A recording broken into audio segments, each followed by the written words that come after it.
कैलासवासी स्वर्गीय दिनेशजी आसावा यांच्या पुण्यस्मरणानिमित्त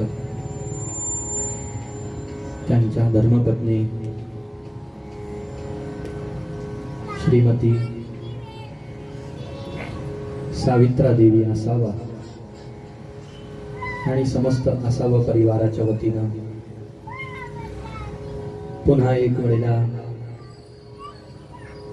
भगवंताच्या कथेचं मधुर आणि मंगल अशा प्रकारचं आयोजन नियोजन या ठिकाणावरती झालेलं आहे।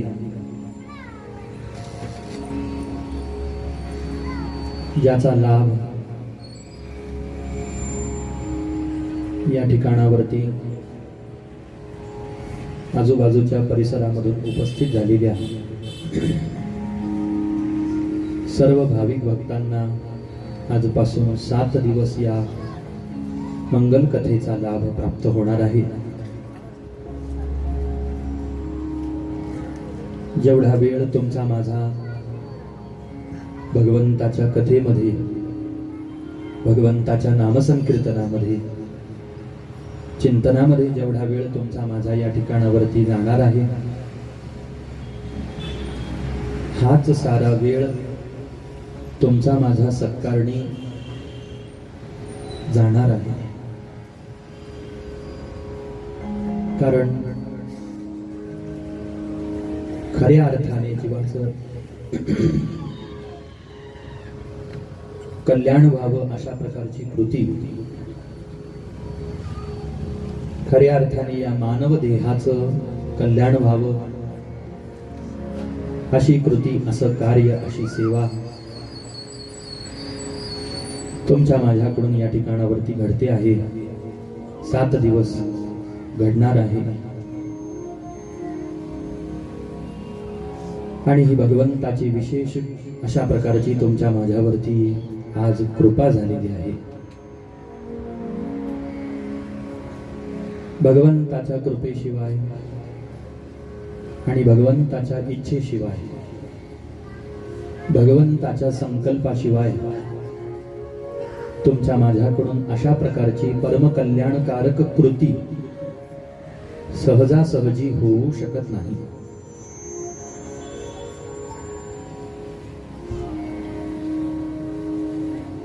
अशा प्रकारचं परमकल्याणकारक कर्म ज्या वेळेला एखाद्या जीवाकडून घडत असतं, त्यावेळेला त्या जीवावरती भगवंताची काहीतरी विशेष कृपा झालेली आहे असं समजलं पाहिजे। साधू संत महात्म्यांची काहीतरी विशेष कृपा त्या जीवावरती झालेली आहे, त्या भक्तावरती झालेली आहे, हे आपण समजलं पाहिजे।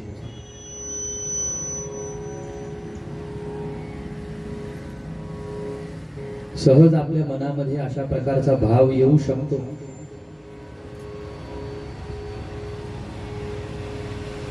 मला असं वाटतं 3रं वर्ष आहे आपलं।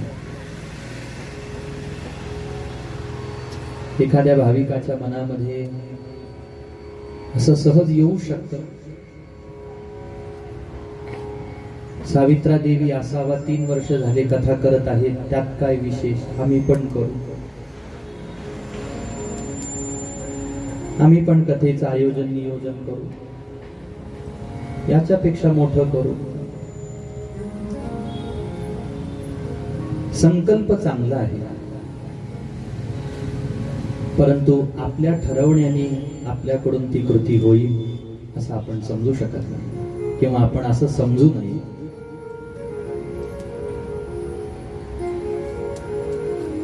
मग कोणी म्हणेल संकल्प सुद्धा करू नये का? तर याला एक सरळ आणि सोपं उत्तर असं आहे, माणसाने मनोमन सत्य संकल्प अखंड करत राहिले पाहिजे। सत्य संकल्प आपल्या मनामध्ये आपण ठेवले पाहिजे, आणि हे सत्य संकल्प आपल्या मनामध्ये आपण ठेवत असताना मी सेवा करेन, मी दान करेन, मी देवाच्या कथेचं आयोजन नियोजन करेन, हे अहंकारातून बोलण्यापेक्षा फक्त आपल्या मनामध्ये तो संकल्प असू द्यावा आणि तो संकल्प सिद्धीला जावा याच्यासाठी देवाकडे आपण सतत प्रार्थना करत राहिली पाहिजे. माझ्याकडून तू तुझी सेवा करून घे, माझ्या देहाकडून तुझी सेवा करून घे, माझ्या इंद्रियांकडून तुझी सेवा करून घे, माझ्या परिवाराकडून तुझी सेवा करून घे, माझ्याकडून दान होऊ दे, माझ्याकडून तीर्थयात्रा होऊ दे, माझ्याकडून संत सेवा साधू सेवा होऊ दे, माझ्याकडून हरिकथेचं आयोजन नियोजन होऊ दे, माझ्या मुखातून तुझी कथा गायन होऊ दे, माझ्या कानाने तुझी कथा श्रवण होऊ दे, असा आपल्या मनामध्ये अखंड संकल्प असला पाहिजे. असे संकल्प आपल्या मनामध्ये आपण अखंड ठेवले पाहिजे आणि भगवंताकडे त्या दृष्टीनं प्रार्थना सुद्धा अखंड करत राहिली पाहिजे. येणे मुखे तुझे वर्णी गुण नाम, येणे मुखे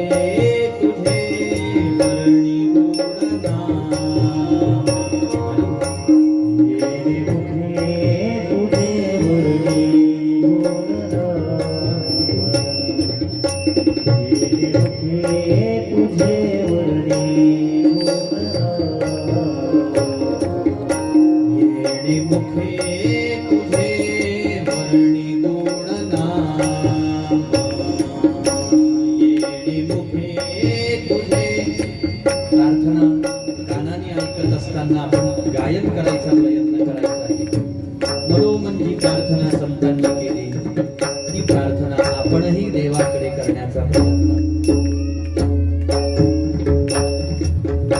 येणे मुखे तुझे वर्णी गुण नाम, येणे मुखे तुझे वर्णी गुण नाम,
तुझी कीर्ती कान भरो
सत्य संकल्प मनामध्ये आपण धारण करावा आणि तो संकल्प पूर्ण व्हावा याच्यासाठी भगवंताकडे आपण प्रार्थना करत राहिली पाहिजे. येणे मुखे तुझे वर्णी गुण नाम, माझ्या या मुखाने तू तुझं गुण, तू तुझे गुण, तू तुझं नाम वर्णन करून घे, गायन करून घे. मी गायन करेन, मी भजन करेन, मी गुण वर्णन करेन, मी नाम गायन करेन असं आपण म्हटलं तर आपल्या म्हटल्याने ते आपल्या मुखाला येईल असं काही सांगता येत नाही. हा आपला मुद्दा आहे मुख्य चिंतनाचा. अहो, आपल्या म्हटल्याने जर का ते आपल्या मुखाला आलं असतं तर आतापर्यंत देवाची भेट आपल्याला होऊन गेली असती. हो, आतापर्यंत भगवान शंकर आपल्या समोर प्रगट झाले असते जर आपल्या म्हटल्याने सगळं झालं असतं. तर संकल्प पुष्कळ वेळेला पुष्कळ माणसं पुष्कळ गोष्टींची करतात. वाक्य लक्षात घ्या. अनेक वेळेला अनेक अशा प्रकारचे संकल्प अनेक माणसं घेत राहतात. साधे साधे संकल्प आपल्याकडून पूर्ण होत नाही. उद्यापासून मी असं करेन, उद्यापासून मी हे करेन, उद्यापासून मी असं राहीन, असं वागेन, असं बोलेन, उद्यापासून मी कोणावर रागावणार नाही, उद्यापासून मी कोणाला शिव्या शाप देणार नाही, उद्यापासून मी असं करणार नाही, तसं करणार नाही, असे संकल्प आपण घेतो की नाही? अनेक वेळेला असे आपण संकल्प घेतो. लक्षात घ्या, सामान्य भौतिक संकल्प माणसाचे टिकू शकत नाहीत. तर आध्यात्मिक संकल्प मनामध्ये आपल्या येणं, आध्यात्मिक पारमार्थिक संकल्प आपल्या मनामध्ये टिकणं आणि ते आध्यात्मिक संकल्प आपले पूर्णत्वाला जाणं ही दिसती तेवढी सोपी गोष्ट नाही. हे संकल्प पूर्ण कधी होतील? ज्या वेळेला तीव्रतेनं हे संकल्प आपण मनामध्ये धारण करू त्यावेळेला मला देवाची सेवा करायची आहे, करायची आहे, करायची आहे म्हणजे करायची आहे. बस. मी भजन करणार आहे, मी नाम गायन करेन, मी कथा श्रवण करेन, मी कथेचं गायन करेन, मी कथेचं आयोजन नियोजन करेन. संकल्प मनामध्ये दृढ असला पाहिजे. माझ्याकडून होईल का? माझ्याकडे असं नाही, माझ्याकडे तसं नाही, माझ्याकडे हे नाही, माझ्याकडे ते नाही. संसार करायचा असेल आपल्याला ना, तर वस्तूंची चिंता करायला पाहिजे. पण भजन करायचं असेल ना, तर वस्तू पदार्थ नाहीत माझ्याकडे किंवा आहेत माझ्याकडे याची चिंता करत बसायची नाही. माझ्याकडे ही वस्तू नाही, मग माझ्याकडून मी भजन कसं करू? हे असतं तर मी केलं असतं. पहा, ज्याला खरं भजन करायचं ना, तो कसंही भजन करतोच. तो भजनाला कधी टाळत नाही, सेवेला कधी टाळत नाही. खरी भजनाची इच्छा, खरी सेवेची इच्छा ज्याच्या मनामध्ये आहे, त्याच्याकडे एखादी वस्तू कमी असली तरी चालते, पण तो सेवा सोडत नाही. भजन करण्यासाठी एखादी सामुग्री एखाद्या भक्ताकडे कमी असली तर चालते, पण तो भजन सोडत नाही. ज्याच्या मनामध्ये खऱ्या प्रकारे खऱ्या अर्थाने भजन करण्याची तीव्र भावना आहे, तीव्र इच्छा आहे, भजनाविषयी सेवेविषयी तीव्र निष्ठा ज्याच्या मनामध्ये आहे, उत्पन्न झालेली आहे, तो भजन केल्याशिवाय राहत नाही, तो सेवा केल्याशिवाय राहत नाही. मला भजन करायचं, मला सेवा करायची, माझ्याकडे अशा अशा प्रकारची सामुग्री असली पाहिजे, असली तर मी करेन. मी भजन करत असलो तर कोणीतरी माझ्या सोबत म्हणायला असावं तर मी भजन करेन. अशा प्रकारचे कारण भजन करणारा कधी पाहत नाही, शोधत नाही आणि भजन टाळत नसतो. लक्षात घ्या. फक्त भजन आपल्याकडून घडलं पाहिजे असा शुद्ध दृढ निश्चय, दृढ संकल्प आपल्या मनामध्ये आपण घ्यावा. संकल्पामध्ये दृढता असावी, इच्छाशक्ती असावी. संकल्प पूर्तीसाठी काय आवश्यक आहे? याला उत्तर आहे फक्त संकल्पच आवश्यक आहे, दुसरं काही. वाक्य लक्षात घ्या. संकल्प पूर्तीसाठी फक्त संकल्पच आवश्यक आहे. आपण संकल्पामध्ये दृढता, निश्चय तेवढा ठेवत नाही आणि बाकीच्या वस्तूंची जमवाजमव, पदार्थांची जमवाजमव करण्याचा प्रयत्न करतो. महापुरुषांच्या चरित्रामध्ये, इतिहासामध्ये, राष्ट्रपुरुषांच्या चरित्रामध्ये अशी उदाहरणं आपल्या समोर आपल्याला अनेक वेळेला पाहता येतात, जिथं त्यांच्याकडे सामर्थ्य कमी आहे, सत्ता कमी आहे किंवा नाही, बळ कमी आहे, ऐश्वर्य कमी आहे, शक्ती फार थोडी आहे, पण संकल्प दृढ आहे. ज्यावेळेला छत्रपती शहाजी राजांनी स्वराज्य निर्मितीचा संकल्प घेतला, त्यावेळेला या संकल्प पूर्तीचं उत्तरदायित्व छत्रपती शिवाजी महाराजांनी आपल्याकडे घेतलं. आता हे इतिहासाचं उदाहरण देतोय बरं का मी. तसं तर अध्यात्म जगतामध्ये भक्त चरित्र, संत चरित्रांमधले अनेक उदाहरणं आहेत, पण एक ठळक मला स्मरण होतं म्हणून तेवढं सांगतो. तर स्वराज्य निर्मितीचं संकल्प पूर्ण करण्याचं उत्तरदायित्व छत्रपती शिवाजी महाराजांनी आपल्याकडे घेतलं. इतिहास वर्णन करतो की वयाच्या अवघ्या 16व्या वर्षी त्यांनी गड जिंकला, स्वराज्याचं तोरण बांधलं.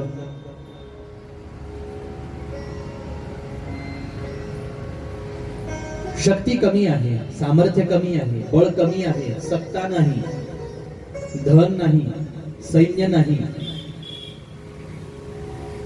मग तरी सुद्धा स्वराज्य निर्मितीचे प्रयत्न चाललेले आहेत. हे प्रयत्न कशाच्या बळावरती चाललेले आहेत याला पुष्टी देताना ज्यावेळेला समर्थ रामदास स्वामींनी छत्रपती शिवाजी महाराजांच्या प्रतिभेचं वर्णन केलं, त्यावेळेला पहिलंच वैशिष्ट्य छत्रपती शिवाजी महाराजांचं सद्गुरु समर्थ रामदास स्वामींनी वर्णन करताना असं सांगितलं की निश्चयाचा महामेरू. बस आपल्या चिंतनाचं मुख्य प्रमाण फक्त एवढंच आहे की निश्चयाचा महामेरू. हे इतिहासाचं उदाहरण असलं तरी सुद्धा इथं ते उदाहरण देण्याच्या पाठीमागचं दुसरं एक कारण असं आहे ती समर्थ रामदासांसारखी संत विभूती एखाद्या राष्ट्रपुरुषाचं वर्णन करण्यासाठी आपले शब्द खर्च करते. इतिहासामधली ही गोष्ट सामान्य नाही, लक्षात घ्या. संतांचे शब्द एवढे तोकडे नाही आणि संतांचे शब्द एवढे स्वस्तही नाही जे एखाद्या सामान्य माणसाच्या प्रतिभेचं वर्णन करण्यासाठी खर्च होते. संतांचे शब्द हे वास्तविकतेचं दर्शन करून देणारे असतात. संतांचे शब्द हे त्याच सद्वस्तूचं वर्णन करणारे आणि त्याच सद्वस्तूसाठी खर्च होणारे आहे जिथं खऱ्या अर्थाने त्या शब्दांची आवश्यकता आहे. या जगामध्ये कोणत्याही प्रकारचे कष्ट न करता आपल्याला मिळालेलं धन जर का कोणतं असेल ना तर ते शब्दांचं धन आहे. पण तुमच्या माझ्यासारखे सामान्य माणसं ह्या फुकट मिळालेल्या पण अमौलिक असलेल्या शब्दांना इतकं उधळतात. संतांचं तसं नाही. म्हणून हे सांगण्याच्या पाठीमागचं एक कारण असं आहे. पहा, जरी हे उदाहरण इतिहासातलं आहे तरी सुद्धा समर्थांची वाणी ज्या वेळेला त्या इतिहास पुरुषाचं वर्णन करते त्यावेळेला निश्चयाचा महामेरू म्हणून करते. काय कारण आहे याच्या पाठीमागचं की कोणत्याही प्रकारची अनुकूलता ह्या हिंदवी स्वराज्य निर्मितीसाठी नसताना सुद्धा संकल्प फार महत्वाचा असतो. पुन्हा आपल्या मुख्य विषयाकडे येऊ.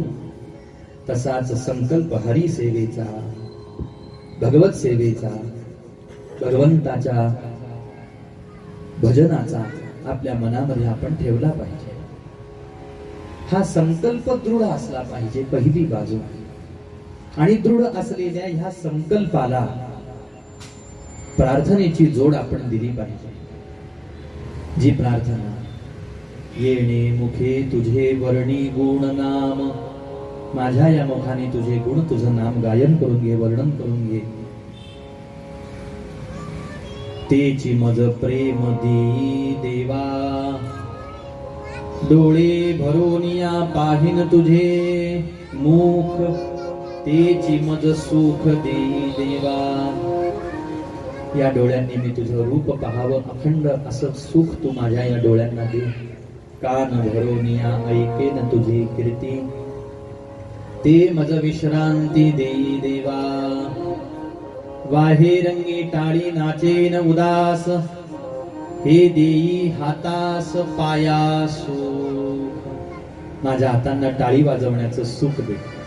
ज्यावेळेला भजन चाललेलं असेल, नामसंकीर्तन चाललेलं असेल त्यावेळेला टाळी वाजवण्याचं सुख दे. पायाने तुझ्या धामाकडे येण्याचं सुख माझ्या या पायांना तू दान कर. तुका म्हणे माझा सकळ देह भाव, आणिक नको ठाव चिंतुयासी. डोळे भरोनिया पाहिन तुझे मुख, हेची मज सुख देई देवा. नमा म्हणे केशी राजा, नमा म्हणे केशी राजा,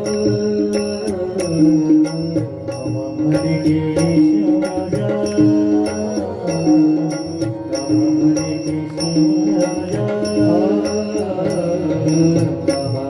केशी राजा, नमा म्हणे केशी राजा, नमा म्हणे केशी राजा.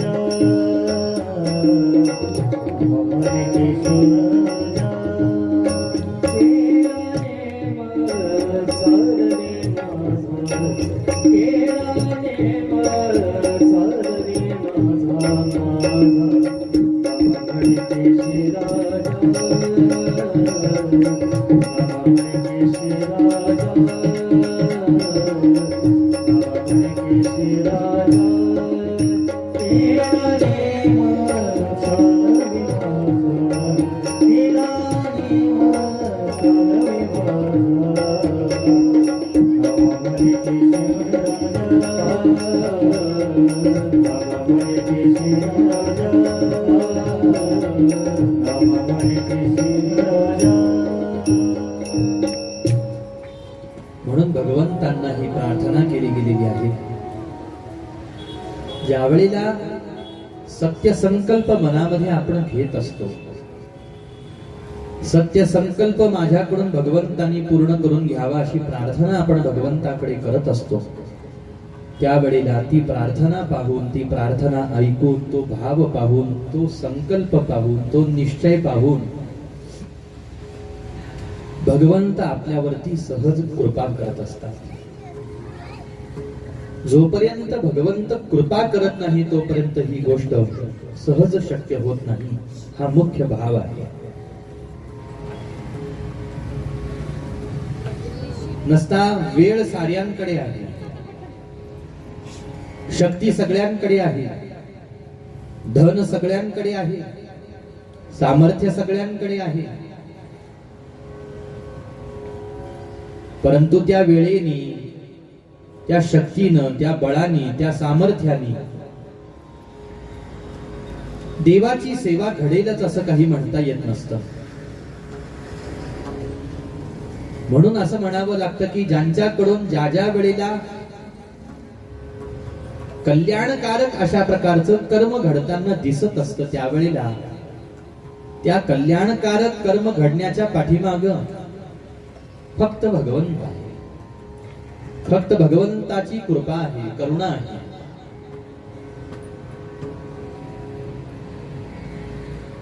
मागच्याही वर्षीला परिवाराच्या वतीनं भगवंताच्या मंगल आणि दिव्य कथेचं आयोजन नियोजन या ठिकाणावरती झालं.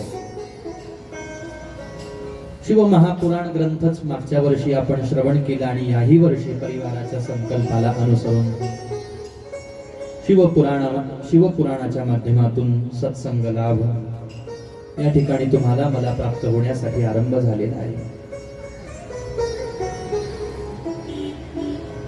भगवान शंकरांचं पुन्हा एक वेळेला महात्म्य गाण्याची संधी माझ दासालाही प्राप्त झालेली आहे.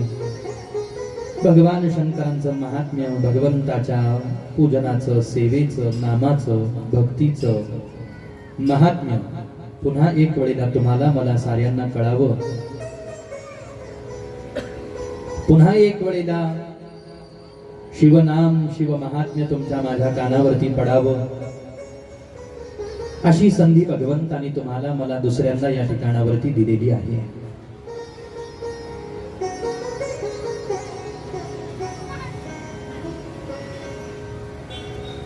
प्रयत्न करू या 7 दिवसांमध्ये जेवढं शक्य होईल तेवढं भगवंताचं महात्म्य, भगवंताच्या भक्तीचं महात्म्य, भगवंताच्या सेवेचं महात्म्य, भगवंताचं लीला वर्णन, भगवंताचं गुणवर्णन, भगवंताचं नामवर्णन जेवढं होईल तेवढं करण्याचा या ठिकाणी आपण प्रयत्न करू. शिव महापुराणाच्या माध्यमातून भगवत चर्चा करण्याची संधी भगवंतानी तुम्हाला मला या ठिकाणावरती प्रदान केलेली आहे.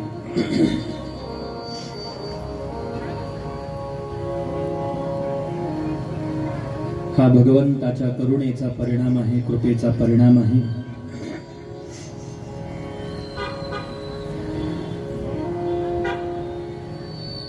परम पवित्र शिव महापुराण 18 पुराण वेदव्यासजी महाराजांनी लिहिलेली आहेत. या 18 पुराणांमध्ये 4थ्या क्रमांकावरचं हे शिव महापुराण आहे. काय आहे शिव महापुराणामध्ये? भगवान शंकरांचं महात्म्य तुम्हाला मला समजावून सांगितलेलं आहे. भगवान शंकरांच्या भक्तीचं वर्णन, शिवतत्वाचं वर्णन केलेलं आहे, शिवपूजनाचं वर्णन केलेलं आहे, शिवाराधनेचं वर्णन केलेलं आहे, उपासनेचं वर्णन केलेलं आहे.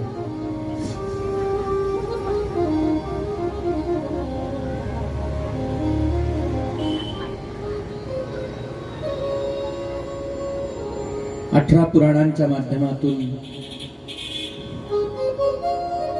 एका पुराणाला विशेष अशा प्रकारचं नाव देऊन त्या पुराणामध्ये त्या त्या देवविशेषाचं वर्णन वेदव्यासजी महाराजांनी केलेलं आपल्याला आढळतं. उदाहरणार्थ शिवपुराणामध्ये भगवान शंकरांचं महात्म्य, भागवतामध्ये नारायणांची महती गायन केलेली आहे.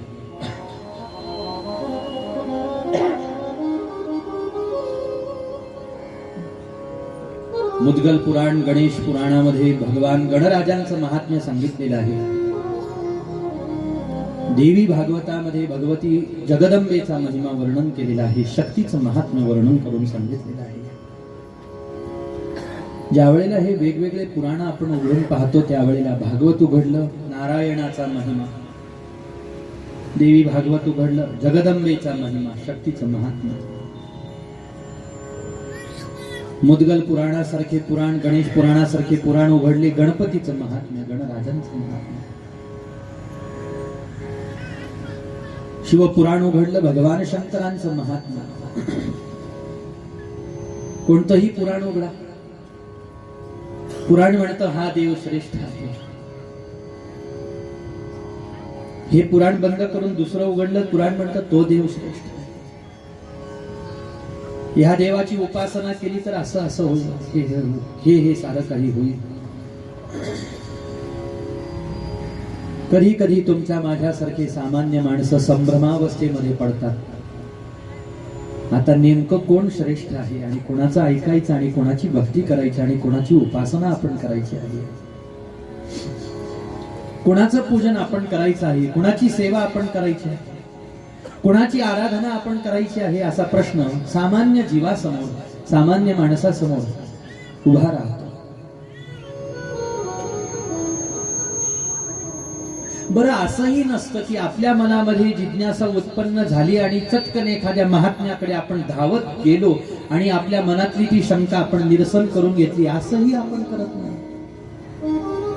जे करत असतील त्यांच्याबद्दल काही विषय चाललेला नाही बरं का, पण बहुतांश माणसं जी आहेत ना, महात्म्यांकडे जाऊन महात्म्यांचं मार्गदर्शन प्राप्त करून घेतात. काही गोष्टी अशा आहेत ज्या आपल्याला सहज लक्षात येऊ शकत नाहीत.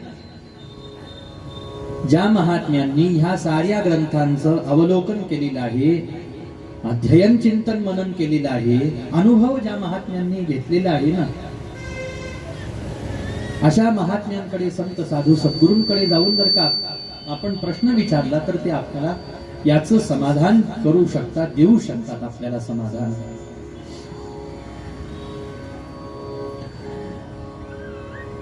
म्हणून सहज प्रश्न मनामध्ये उत्पन्न होण्याची शक्यता आहे.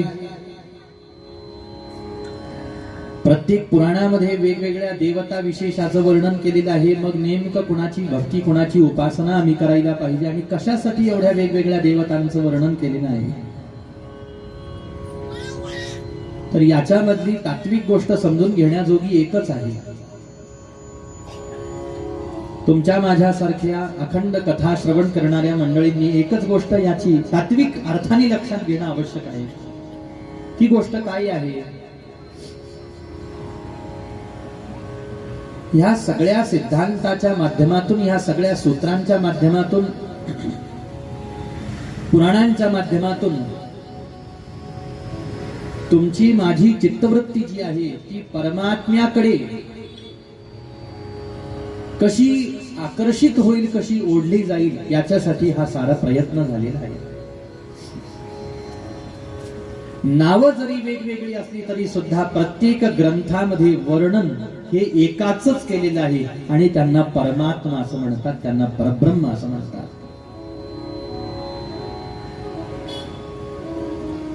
त्या एकाच परमतत्वाचं वर्णन, त्या एकाच परब्रह्माकडे आपली चित्तवृत्ती ही ओढली गेली पाहिजे.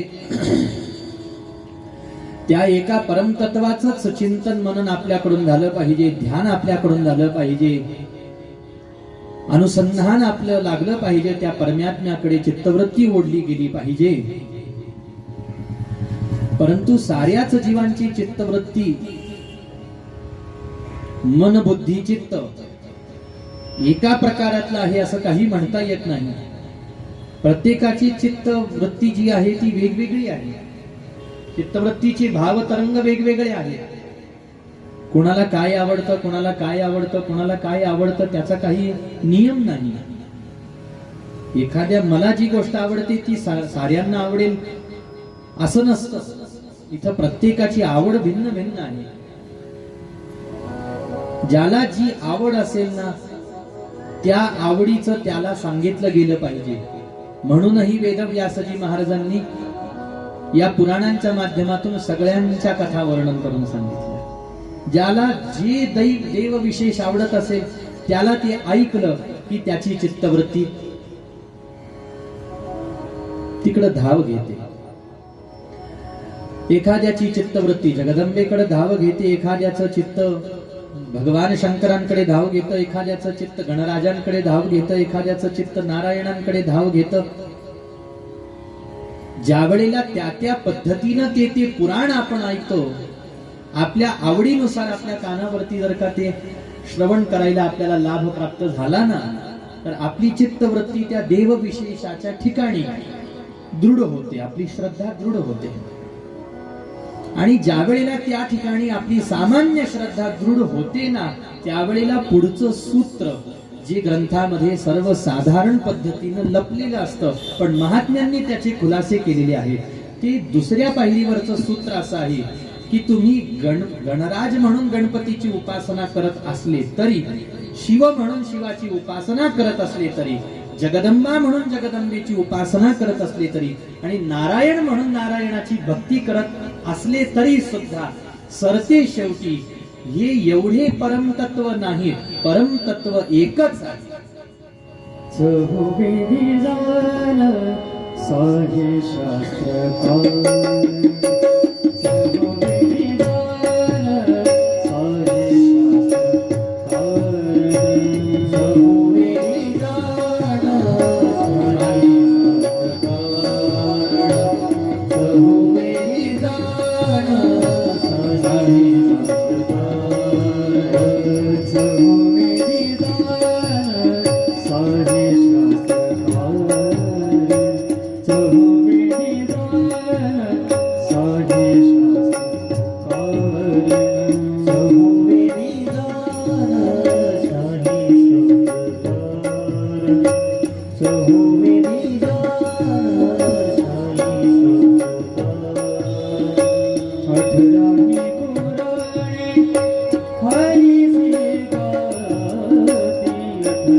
सर्व ग्रंथांच्या माध्यमातून त्या एका परमात्म्याचंच वर्णन केलेलं आहे. पण त्या परमात्म्याचं वर्णन करत असताना त्या पुराणामध्ये त्या प्रसंगात त्या वेळेला त्या परब्रह्माचं कुठं नारायण म्हणून वर्णन केलेलं आहे, कुठं जगदंबा म्हणून वर्णन केलेलं आहे, कुठं गणेश म्हणून वर्णन केलेलं आहे आणि कुठं शिव म्हणून वर्णन केलेलं आहे. आणि पहा, या साऱ्यांच्या माध्यमातून जायचं आहे आपल्याला फक्त परब्रह्मापर्यंत, परमात्म्यापर्यंत तुम्हाला मला जायचं आहे. तेच आपलं ध्येय, तेच आपलं लक्ष आहे. आपण उपासना तत्व आपलं कोणतंही असलं तरी सुद्धा शेवटी आपल्याला परमात्म स्वरूपापर्यंत जायचं आहे. परमात्म स्वरूपाचीच उपासना मी करतो आहे किंवा मला करायची आहे हा भाव आपल्या मनामध्ये असला पाहिजे. ज्या पद्धतीनं जमिनीवरची सगळे नदी नाले ओढे सरती शेवटी जाऊन समुद्राला मिळत असतात. छोटे छोटे नाले, छोटे छोटे ओढे, छोट्या छोट्या नद्या, अगदी हिमालयातून निघालेली गंगा सुद्धा शेवटी कुठं जाते? समुद्राला जाऊन मिळत असते. जाऊ द्या. आकाशामधून हजारो थेंब पावसाच्या रूपाने जमिनीवरती पडतात. आकाशात पतितम तोयम, आणि ते वेगवेगळ्या माध्यमातून नदी नाले ओढ्याच्या रूपाने एक छोटासा ओढा दुसऱ्या ओढ्याला जाऊन भेटतो, तो ओढा मोठ्या नदीला जाऊन भेटतो, नदी कुठं जाऊन भेटते? आता तरी सगळे नदी नाले ओढे आटून गेले महाराज. म्हणजे ज्यांना वास्तविक नदी म्हणायचे त्या नद्या आटून गेल्या, नाले आहेत. लक्षात आलं? वास्तविक नद्या आटल्या, नाले अजूनही आहेत. ग्रामीण भागात कमी दिसतील, पण मोठमोठ्या शहरांमध्ये जास्त आहेत. हे सगळे आकाशात पतितं तोयम यथा गच्छति सागरम सर्वदेव नमस्कारम केशवम प्रतिगच्छति. ज्या पद्धतीने आकाशामधून पडणारा पाण्याचा थेंब नदी नाले ओढ्याच्या रूपाने सरती शेवटी जाऊन समुद्राला मिळतो, यथा गच्छति सागरम, तसं कोणत्याही देवाला नमस्कार केला तरी सुद्धा तो परमात्म्यापर्यंत जाऊन पोहोचत असतो. परंतु तेवढं आपलं ज्ञान वाढलं पाहिजे, तेवढं आपलं परमात्मा स्वरूपाच्या संबंधातलं ज्ञान आपलं वृद्धिंगत झालं पाहिजे. इतकं ज्ञान आपल्याला असलं पाहिजे की मी कोणत्याही देवाला नमस्कार करत असलो तरी सुद्धा या देवतेच्या माध्यमातून तो नमस्कार कोणाला गेला पाहिजे? परमात्म्यापर्यंत गेला पाहिजे, परब्रह्मापर्यंत गेला पाहिजे. आणि भगवंताला सोडून, परमात्म्याला सोडून आपल्याला दुसरी कोणाचीही भक्ती करायला सांगितलेली नाही, दुसरं कोणाचंही भजन करायला सांगितलेलं नाही, दुसरी कोणाचीही उपासना तुम्हाला मला करायला सांगितलेली नाही. भगवंताला सोडून कोणाचं दास व्हायचं नाही असं सांगितलं. परमात्म्याला सोडून कोणाची सेवा भक्ती पूजन आराधना उपासना करायची नाही असं सांगितलं. मग त्या परमात्म्याची उपासना कोणत्या रूपाच्या माध्यमातून करायची? कोण परमात्मा कोण आहे? आणि त्यावेळेला ते परमात्मा कोण आहे याचं उत्तर देत असताना एक उत्तर दिलं, परमात्मा म्हणजे साक्षात भगवान श्री सांब सदाशिव आहे. भगवान शंकर कोण आहे? परमात्मा स्वरूप आहे, परब्रह्म आहे. सामान्य देवता आहेत का? शिव कोण आहे? सामान्य देवता आहेत का? भगवंत आहेत का? परमात्मा आहे. भक्तीच्या दृष्टीने म्हटलं तर भगवंत, ज्ञानाच्या दृष्टीने म्हटलं तर परमात्मा.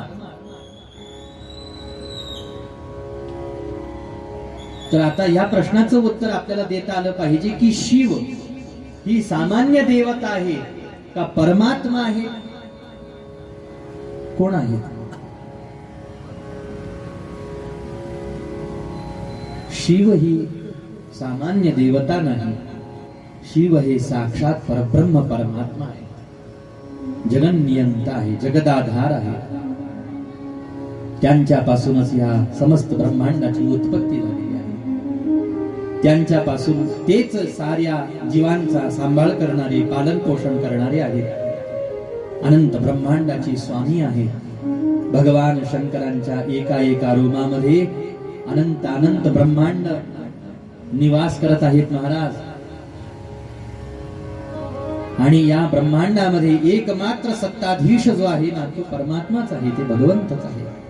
परमात्म्याला सोडून दुसरी कोणाची सत्ता या ठिकाणावरती नाही, दुसरा कोणी सत्ताधीश या ठिकाणावरती नाही.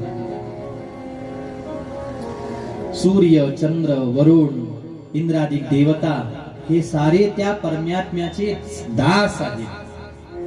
नुसते तुम्ही मी भगवंताचे दास आहोत असं नाही बरं.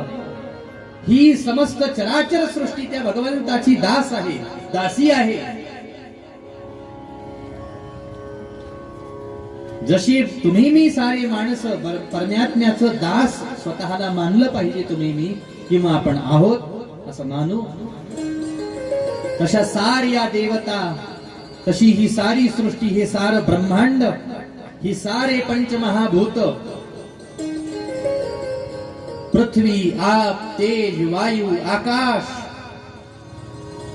हे सारे भगवंताचे दास आहे.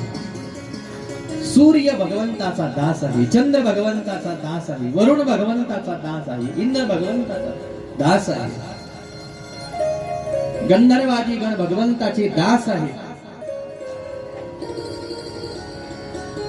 ह्या परमात्म्याच्या पुढे जाऊन दुसरं कोणीही नाही ज्याची उपासना आपण केली पाहिजे, असं कोणी नाही. जोपर्यंत आपली चित्तवृत्ती सामान्य देवतांच्या पूजेमध्ये, उपासनेमध्ये जोपर्यंत आपलं चित्त गुंतलेलं आहे ना, तोपर्यंत आपण असं समजून घ्यायचं आहे की आपलं खऱ्या अर्थाने अजून भाग्य उदयाला आलं नाही, खरी भक्ती अजून आपली सुरू झाली नाही. कारण जीवनामध्ये खरी भक्ती ही केवळ परमात्म्याचीच होत असते. भक्ती कुणाची आहे असा जर का प्रश्न भक्तीला विचारला तर भक्ती म्हणते मी फक्त देवाची आहे, दुसरी कुणाची नाही. हा, माझा वापर दुसऱ्यांना प्रसन्न करायला माणसं करतात, पण मी कुणाची दासी आहे तर मी फक्त परमात्म्याची दासी आहे, भगवंताची दासी आहे, मी दुसरी कुणाची नाही. जी देवाची असते ना, जी भगवंताची असते ना, तिलाच भक्ती असं म्हणतात बरं का. जी सामान्य देवी देवतांची असते ती भक्ती होऊ शकत नाही, ती उपासना होऊ शकते. ते सामान्य पूजन अर्चन होऊ शकतं, परंतु सामान्य पूजा अर्चा करणे एक बाजू आहे आणि भक्ती करणे एक बाजू आहे. म्हणून साऱ्या देवता, सारे ब्रह्मांड, सारी सृष्टी त्या भगवंताचं दास आहे, दासी आहे. आपल्या वैभवाचं वर्णन करताना, आपल्या ऐश्वर्याचं, आपल्या सामर्थ्याचं वर्णन करताना भगवंत गीतेमध्ये म्हणतात, म्या बोलविल्या वेदू बोले,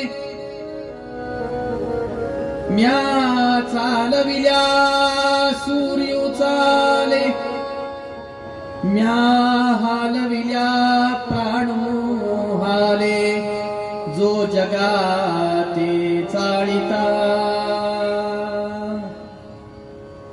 कुणाच्या सत्तेने हे सारं ब्रह्मांड आणि कुणाच्या सत्तेने ही सारी प्रकृती चलायमान आहे, आपलं आपलं कार्य करते आहे महाराज. कुणीतरी हिला चालवणार आहे, कुणीतरी सत्ताधीश आहे, कुणीतरी मालक आहे. मालक असल्यामुळं सगळं जिथल्या तिथं चाललंय. या जगाला, या सृष्टीला, या ब्रह्मांडाला जर का कोणी मालक नसताना, तर मग सगळ्यांनाच आपल्या मनाला वाटेल तसंच सगळ्यांनी केलं असतं. सूर्याला वाटलं आज 6, आता थंडीचे दिवस आहे, एवढ्या लवकर कशाला उठायचं, आपणही लोकांनाही उठवायचं. सूर्याने विचार केला आपण सकाळी 6च्या ऐवजी आता 1-2-4 महिने आपणही जरा 8-9 वाजताच येऊ. पण असं कधी होतं का? अहो, थंडी, ऊन, वारा, पाऊस आणि त्याच्यातले आपले, त्याच्या पाठीमागची सगळे नखरे आपले महाराज. पण सूर्य त्याच्या वेळेला येणार, त्याच्या वेळेला भ्रमण करणार, अस्ताला जाणार, चंद्रदेव येणार आहे, त्यांचा काळ आहे तोपर्यंत राहणार, अस्त होऊन जाणार. वारा वाहतो आहे, समुद्र आपली सीमा ओलांडत नाही महाराज. एवढा पाऊस पडतो, जमिनीपेक्षा जास्त पाऊस समुद्रात प्रभागामध्ये पडतो, असं मला ऐकिवात आहे, फार काही मला ज्ञान नाही. पण एवढे सगळे नदी नाले एवढे समुद्रामध्ये जाऊन मिळतात, वरतून समुद्राच्या भागात पाऊस चालूच आहे, तरी समुद्राचं पाणी थोडंही वाढत नाही. आणि इकडं कितीही कडक ऊन पडू दे, समुद्रातलं पाणी थेंबरही कमी होत नाही. वारा वाहतो आहे महाराज, समुद्र आपली जागा सोडायला तयार नाही, सूर्य चंद्र आपापले कार्य करत आहेत. हे सगळं कोण सांभाळत आहे? जाऊ द्या महाराज, आपलं शरीर आपलं शरीर ही चलायमान आहे, कोणीतरी या शरीराला चालवतो आहे, म्हणून आपलं शरीर चलायमान आहे, नसता हे शरीर चालू शकत नाही. चाले हे शरीर कुणाची या सत्ते, कुणाच्या सत्तेने हे शरीर चाललेलं आहे असा प्रश्न संतांनी विचारला ना. कोण याला चालवतं, कोण याला बोलवतं, कोण याला याच्याकडून कर्म करून घेतं, कोण याला उठवतं, कोण याला बसवतं. त्या एका परब्रह्म परमात्म्याची सत्ता ह्या साऱ्या ब्रह्मांडावरती आहे. आणि त्या परब्रह्म परमात्म्यालाच शिव असं म्हणतात, त्यांनाच शंकर असं म्हणतात, त्यांनाच महादेव असं म्हणतात, त्यांची सत्ता. म्हणून ज्या वेळेला तुम्हाला मला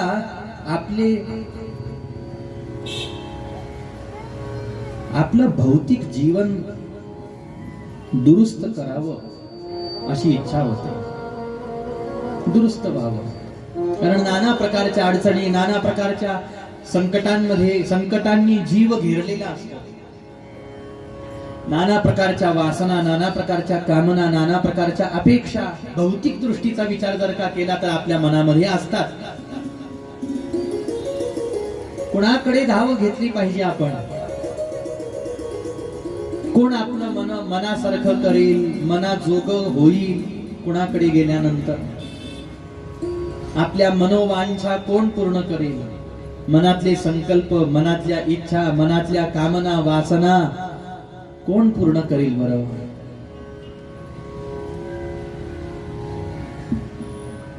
ज्या वेळेला असा प्रश्न मनामध्ये उत्पन्न होतो त्यावेळेला सामान्य माणसाला भगवंताकडे धाव घ्यायला सांगितलेली आहे.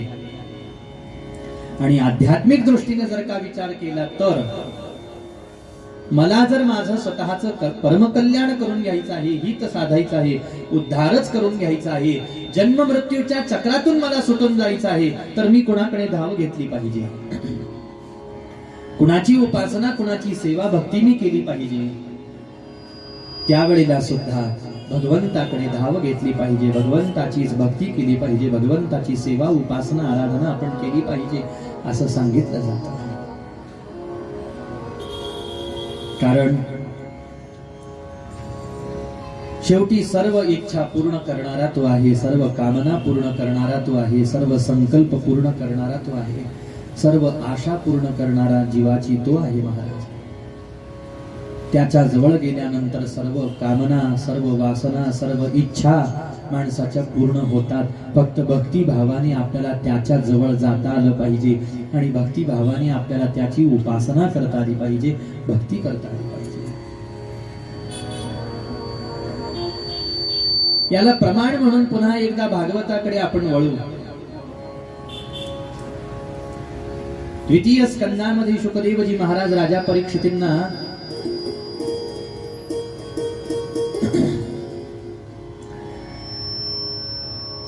कामना पूर्ण करण्यासाठी काय करायला पाहिजे याचा एक भाग वर्णन करून सांगतात. ज्याला सौंदर्य पाहिजे ना त्यांनी कुणाची उपासना करावी, ज्याला ज्ञान पाहिजे त्यांनी कुणाची उपासना करावी, ज्याला विद्या पाहिजे त्यांनी कुणाची उपासना करावी, ज्याला शारीरिक बळ पाहिजे त्यांनी कुणाची उपासना करावी, ज्याला धन पाहिजे त्यांनी कुणाची उपासना करावी. आणि मग एका एका एका एका देवतेचं नाव घेतलं की ज्याला पाहिजे त्यांनी या देवाची उपासना, ज्याला हे पाहिजे त्यांनी त्या देवाची, हे पाहिजे असं सांगितलं. अशी सगळ्या देवतांची यादी शुकदेवजी महाराजांनी सांगितली. आणि सगळ्यात शेवटी भागवतांनी 2 श्लोक अतिशय गोड गायन केले. एक श्लोक अतिशय गोड गायन केला महाराज. ज्याला अशा प्रकारे सगळ्या इच्छा आहेत आणि ज्याला यापैकी कोणतीच इच्छा नाही, त्यांनी या जगामध्ये इतर देवी देवतांची उपासना भक्ती करण्यात आपला वेळ खर्च करण्यापेक्षा केवळ आणि केवळ फक्त परमपुरुषाची आराधना, परमात्म्याची, भगवंताचीच उपासना आणि भक्ती आपण केली पाहिजे. भागवत म्हणतो अकाम सर्व कामो वा मोक्ष काम उदारधिः तीव्रेण भक्तियोगेन यजेत पुरुषं परम्। अकाम सर्व कामो वा, याचा अर्थ ज्याला कोणत्याच प्रकारची सांसारिक कामना आणि वासना नाही त्यानी सर्व कामो वा, ज्याला काही कामना आहेत महाराज असा सुद्धा, किंवा ज्याला मोक्षाची इच्छा किंवा मोक्षापर्यंत कशाचीही इच्छा ज्याच्या मनामध्ये नाही, मोक्ष काम उदार देही, अशाने अतिशय तीव्रेन भक्तियोगेन यजेत पुरुषं परम। केवळ आणि केवळ परमपुरुषाचीच भक्ती केली पाहिजे। एवढा सगळा या विषयाचा चिंतन करण्याच्या पाठीमागचा फक्त हेतू लक्षात घ्या बरं का। ऋषी मुनी साधू संत ग्रंथ पुराणांना तुम्हाला मला कुणाच्या भक्तीला लावायचं आहे, एवढी फक्त गोष्ट लक्षात घ्यायची या चिंतनातून, आणि ती स्पष्ट करतो आणि पुढे चालतो। देवतांच्या उपासनेमध्ये, सामान्य देवतांच्या उपासनेमध्ये आपला काळ खर्च करण्यापेक्षा ज्या देवता सुद्धा ज्या परमात्म्याची भक्ती करतात त्याच्या भक्तीला चटकन लागून गेलं पाहिजे, त्याच्या भक्तीला पटकन लागून गेलं पाहिजे महाराज। अहो, आपण ज्यांची भक्ती करतो ते देव काय सर्व शक्तिमान आहेत का? त्या स्वर्गातल्या देवता काय सर्व शक्तिमान आहेत का?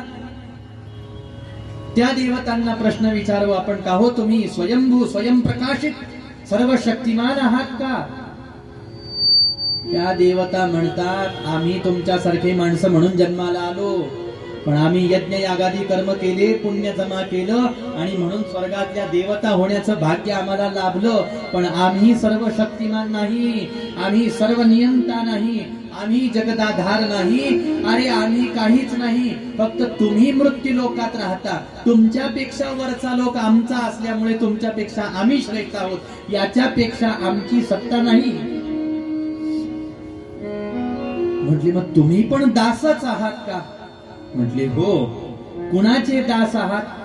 त्या परमात्म्याचे दास आहात। त्यावेळेला शहाण्या माणसांनी हा विचार केला पाहिजे की या जगात छोट्या देवतांचे यांचे त्यांचे आता मी पाय धरण्यापेक्षा जो परमात्मा साऱ्यांना नियंत्रित करणार आहे त्या परमात्म्याचाच मी दास होईल ना, म्हणजे दुसऱ्या कोणाच्या हातापाया पडायची मला गरजच पडणार नाही। आणि असा तो परमात्मा ज्याला शिव असं म्हणतात, ज्या शिवाची भक्ती, ज्या शिवाची उपासना सर्व देवता सुद्धा करतात महाराज, सर्व देवता त्याच्या दास होऊन राहतात। शंभो ऐसा शंभो ऐसा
सगळे ज्याचे दास आहेत महाराज, सगळे ज्याचे भक्त आहेत, सगळे ज्याची उपासना करतात, सगळ्यांनी ज्याची उपासना केली किंवा ज्यांना सगळ्यांना ज्याची उपासना भक्ती करावी लागली, त्याला सोडून इतरांच्या पाठीमागे जाण्यामध्ये आपलं काय श्रेय आहे? त्याला सोडून इतरांच्या पाठीमागे जाण्यात आपलं काय कल्याण आहे? कीव त्यावेळेला येते संतांना, ज्या वेळेला देवाला सोडून इतरांची भक्ती करायला आपण एकमेकांच्या पुढे पळायला लागतो, स्पर्धा सुरू होते आपली.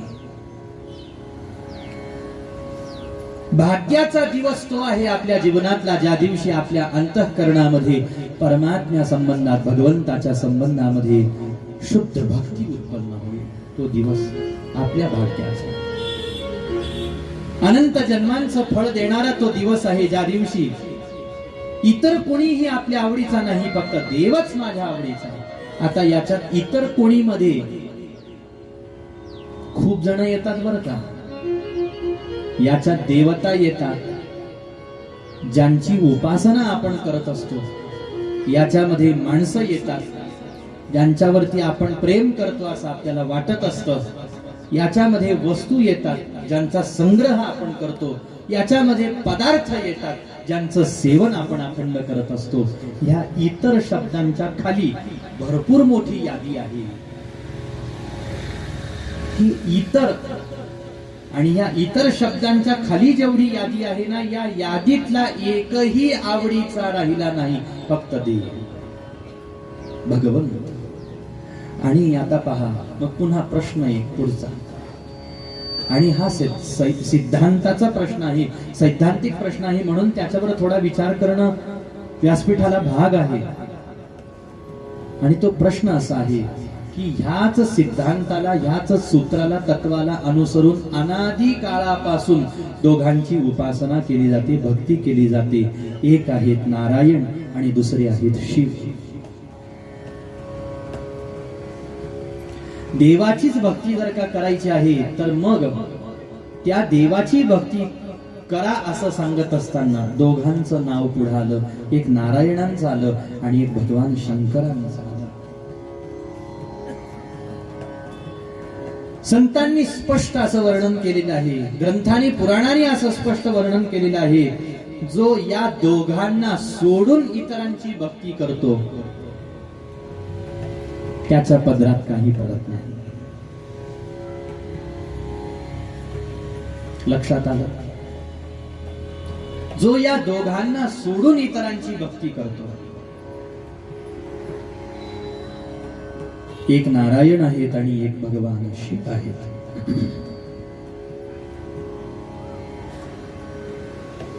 हरिहर सांडोनी देव धरिती भाव क्षुल्लकी, तुकोबाराय म्हणतात. हरिहर सांडोनी देव म्हणजे हरी आणि हर या दोन देवांना सांडून धरिती भाव क्षुल्लकी, क्षुल्लक देवतांच्या ठिकाणी जे आपला भाव ठेवतात, आपला काळ खर्च करतात महाराज. ऐका त्यांची विडंबना देवपणा भक्तांची हाती. ऐका त्यांची विडंबना देवपणा भक्तांची. आणि मग त्यांची खरी विडंबना होते किंवा ते स्वतःची विडंबना कशा पद्धतीनं कशा प्रकारे करून घेतात त्याचं वर्णन केलं. तर ते वर्णन करत असताना तुकोबारायांनी इतकी परखड भाषा वापरली की तुकोबाराय म्हणतात, मनुष्य परी कुतरी ती. मनुष्य परी कुतरी ती. कुत्र्याची उपमा दिली. कुत्र कसं या दारावरून त्या दारावर, त्या दारावरून त्या दारावर, त्या दारावरून त्याला एक घर असतं का? अशी उपमा दिलेली आहे महाराज. तुका म्हणे विष्णू शिवा वाचोनी देवा भजती ते. ही त्यांना दिलेली उपमा आहे जे शिव आणि विष्णूला सोडून इतरांची उपासना भक्ती करत आहेत. म्हणून भक्ती म्हटली की भगवंताची, आणि त्यातल्या त्यात नारायणांचा तर अगाध महिमा वर्णन केलेला आहे, परंतु भगवान शंकरांचाही महिमा काही कमी नाही. आणि कलियुगातल्या जीवांच्या मानसिकतेचा, शक्तीचा, सामर्थ्याचा, युक्तीचा, बुद्धीचा, शक्यतेचा विचार करून कलियुगातल्या जीवांनी ज्या वेळेला त्याला त्याचे मनसंकल्प पूर्ण करायचे आहेत, इच्छा पूर्ण करायच्या आहेत, त्यावेळेला कुणाची भक्ती करावी म्हणून सांगितलं. भगवान शंकरांच्या उपासनेचा मार्ग खुला केला. आणि त्या शिव आराधनेचं, शिवतत्वाचं, शिव उपासनेचं यथार्थ वर्णन ज्या ग्रंथामध्ये आहे तो ग्रंथ म्हणजे शिवपुराण आहे. ज्याला शिव समजून घ्यायचे आहे ना, त्यांनी शिवपुराणाला सोडून इतर अन्य कोणत्याही ग्रंथाकडे जाता कामा नाही. शिवपुराणामध्ये भगवान शंकरांचा अगाध महात्म्य. अजून एक शंका याच्यामध्ये अशी उपस्थित होती. पहा, तुम्ही आम्हाला आता काही वेळ अगोदर सांगितलं की परमात्म तत्व एकच आहे, भगवंत एकच आहे. मग भक्ती करत असताना देवाची, भगवंताची भक्ती करा असं म्हणत असताना पुन्हा दोघांची नावं का सांगितलं? विष्णूचंही सांगितलं आणि शिवाची भक्ती करायला सांगितलं. बरं, आत्ताच सांगितलं असं नाही, अनादी काळापासून नारायणांची कोट्यवधी भक्त आहेत, तशी भगवान शंकरांचीही भक्त आहेतच ना हो. मग देव जर एक आहे तर इथं पुन्हा दोघांची भक्ती का करायला सांगितली? त्याची ही शंका, तीही शंका साधू संतांनी तुमची माझी निरसन केलेली आहे. कशी? मागच्याही वर्षीला या प्रश्नावरती आपण प्रदीर्घ चिंतन केलं, पण त्याच्यावर प्रकाश टाकणं आवश्यक आहे. म्हणून पुन्हा एक वेळेला त्याच्यावरती आपण प्रकाश टाकू की ज्यांना असं वाटतं शिव आणि विष्णू, हरी आणि हर हे दोन वेगवेगळे आहेत, त्यांना ही गोष्ट समजून घेणं आवश्यक आहे की हरी आणि हर हे दोन वेगवेगळे नसून हरी म्हणजेच हर आहे, हर म्हणजेच हरी आहे. या दोघांमध्ये तिळमात्रही अंतर नाही. म्हणून मनामध्ये जर का अशी शंका उत्पन्न झाली की परमात्मा एक आहे असं सांगितलं, त्या एकाच परमात्म्याची भक्ती करायला सांगितली आणि पुन्हा सांगितलं की ती भक्ती करायला निघाल्यानंतर एक तर शिवाची करावी, नसता विष्णूची करावी. तुमच्या लक्षात येतोय का गुंता? एक तर शिवाची करावी, नसताना नारायणाची करावी. दोघांना सोडून दुसरीकडे कुठं जायची इच्छा झाली तर त्या इच्छेला थोडस मारावं आणि तिथं वापर करावा विवेकाचा, ज्ञानाचा, संत साधूच्या उपदेशाचा. मग याच्या पुढची शंका, मग शिव आणि विष्णू शेवटी दोघं झालेच ना हो, मग परमात्म तत्व दोन आहे का? त्यावेळेला सांगितलं परमात्म तत्व दोन नाही, एकच आहे. काही एका ठिकाणी त्याला नारायण म्हणून पुढे केलेलं आहे आणि एका ठिकाणी त्याला शिव म्हणून पुढे केलेलं आहे. जशी एका नाण्याच्या दोन बाजू असतात ना, तसं हरी आणि हर ह्या एका नाण्याच्या दोन बाजू आहेत. महाराज तुकोबारायांनी वर्णन केलेलं आहे सुंदर अशा पद्धतीने.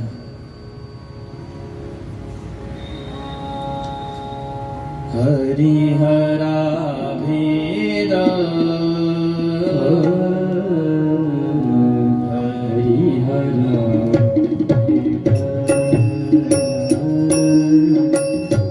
हरी हरा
करू नये वाद. हा वाद संतांनी करू नका असं सांगितलं. करत असताल तर करू नका म्हणतात. धारणा असेल आपली ही तर ती धारणा मनामध्ये ठेवू नका म्हणतात. नारायणांची ही भक्ती करणारा उत्तमच भक्त आहे, शंकरांची ही भक्ती करणारा उत्तमच भक्त आहे. का? कारण मुळामध्ये ते दोघ नसून एकच आहेत, फक्त दिसायला दोघ आहेत. यातलं एक उजवं, जसं एका शरीराचं एक उजवं अंग असतं, एक डावं अंग असतं, त्याच पद्धतीनं एकाच शरीराचे हे दोन भाग आहेत. एकाला नारायण म्हणतात, एकाला शिव म्हणतात. त्यापैकी आता हा उजवा आहे म्हणून याचा जास्त सन्मान आणि हा डावा आहे म्हणून याचा आपण जास्त तिरस्कार करतो का हो? असं होतं का? अहो, जेवढा त्रास आपला या हाताला चाकू लागला, विळी लागली, कापलं, चटका बसला, या हाताला जेवढा त्रास या हाताला लागला तरी तितकाच त्रास होणार ना. नाही, हा उजवा आहे, मी याला सांभाळेन, याचीच काळजी घेईन. हा डावा आहे, घरी गेल्यानंतर इथून तोडून टाकेन. असं करतो का आपण? नाही करत महाराज. तसंच ह्या भक्तीच्या संबंधामध्ये आहे, ह्या उपासनेच्या संबंधामध्ये आहे. करायचीच आहे तर या दोघांपैकी कोणाची तरी एकाची. बरं, एकाची करत असताना दुसऱ्याचं काय करायचं? नारायणाचा भक्त आहे, त्याने हे ऐकलं, कोणीतरी एकाचीच करायला सांगितली, मी नारायणांचीच करणार. आणि सहज रस्त्याने चालला, शिवालय दिसलं, शिवलिंग दिसलं डोळ्यांनी, म्हणून काय पाठ फिरवून पुढे निघून जायचं. जेवढा आदर, जेवढा सन्मान, जे पूजन, जे अर्चन, जी सेवा नारायणांची वैष्णव करतो महाराज, तेवढाच आदर, तेवढा सन्मान, तेच अर्चन, तेच पूजन वैष्णवाला भगवान शंकरांचंही करायला सांगितलं. आणि शिवपूजकाला तोच आदर, तोच सन्मान, तेच अर्चन, तेच पूजन, तीच सेवा नारायणांची करायला सांगितलेली आहे. आता अजून एक गोष्ट लक्षात घ्या, हे मी बोलत नाही, हे स्वतः भगवान शिव पुराणामध्ये बोलत आहेत. ब्रह्मदेवांसोबत संवाद करत असताना भगवान शंकरांनी स्वतः सांगितलं, उद्या आपल्याला कथाभाग श्रवणामध्ये येणार आहे. ज्योतिर्लिंग ज्या वेळेला प्रकट झालं त्यावेळेला भगवान शंकरांनी शिवतत्वाचं ज्ञान नारायणांना आणि ब्रह्मदेवांना दान केलं. हे ज्ञानदान करत असताना ब्रह्मदेवांना कटाक्षाने भगवान शंकरांनी ही गोष्ट सांगितली, ब्रह्मदेवा, नारायणांमध्ये आणि माझ्यामध्ये तुम्ही भेद मानू नका. नारायणांमध्ये आणि माझ्यामध्ये तत्वतः कोणत्याही प्रकारचा भेद नाही. माझी उपासना करणाऱ्यांनी जर का नारायणांचा तिरस्कार केला तर माझं कितीही भजन पूजन करा, मी त्याच्यावर प्रसन्न होत नाही. आणि त्यांची उपासना करणाऱ्यांनी माझा तिरस्कार केला तर कितीही भला मोठा वैष्णव असू दे, तुळशीची माळ गळ्यामध्ये घालून ऊर्ध्वपुंड लावून जगामध्ये मिरवणारा असू दे, 12 टिळे आपल्या अंगाला लावणारा असू देत, एकादशी व्रत करणारा असू देत, पण भगवान शंकरांचा तिरस्कार जर का त्या वैष्णवाकडून झाला तर नारायण अशा शिवपूजकावरती, नारायण अशा वैष्णवावरती प्रसन्न होत नाही.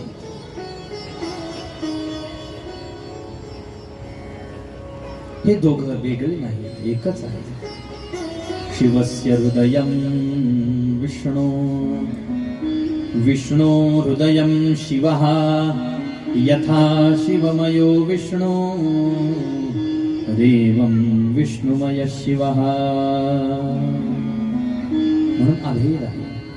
हे सारं सांगण्याच्या पाठीमागचं कारण या दोघांपैकी कोणाच्या तरी एकाच्या संबंधातली आपल्या अंतःकरणामध्ये आवड उत्पन्न झालेली असेल महाराज, बस जणू काही या जन्मामध्ये आजपर्यंत आपण केलेल्या पुण्याईचं, सेवेचं, दानाचं, यात्रेचं, तपाचं फळ, संत सेवेचं फळ आपल्याला भेटलेलं आहे. की या शिवाविषयी किंवा नारायणाविषयी आपल्या मनात आवड उत्पन्न झाली असेल ना, इथं आपलं जीवन धन्य होण्याची आता काहीतरी शाश्वती आहे असं आपण मानू शकतो. पुन्हा पुन्हा पुन्हा पुन्हा संसार चक्रामध्ये भ्रमण करणाऱ्या देवतांची भक्ती जर का आपण केली तर आपलं कल्याण होऊ शकत नाही. आपल्यालाही पुन्हा पुन्हा पुन्हा पुन्हा या मृत्यू लोकामध्ये, या संसार चक्रामध्ये फिरावं लागत असतं. जीवाला बंधनामधून कोण सोडवू शकेल मला सांगा? आपण बांधलेलो आहोत. एका बांधलेल्याला दुसरा बांधलेला सोडवू शकतो का हो? दोघही बांधलेले आहेत. आणि जो स्वतःच मुळात बांधलेला आहे तो मला सोडवेल अशी आपण बांधलेल्या आणि दुसऱ्या बांधलेल्याकडून अपेक्षा जर का केली तर तो दुसरा बांधलेला आपलं बंधन सोडवू शकेल का? बंधनमुक्त करू शकेल का? ज्याला मुक्तच व्हायचं आहे ना अशा बंधनामध्ये असलेल्यानी जावं कुणाकडे? जो स्वतः मुक्त आहे त्याच्याकडे आपण गेलं पाहिजे.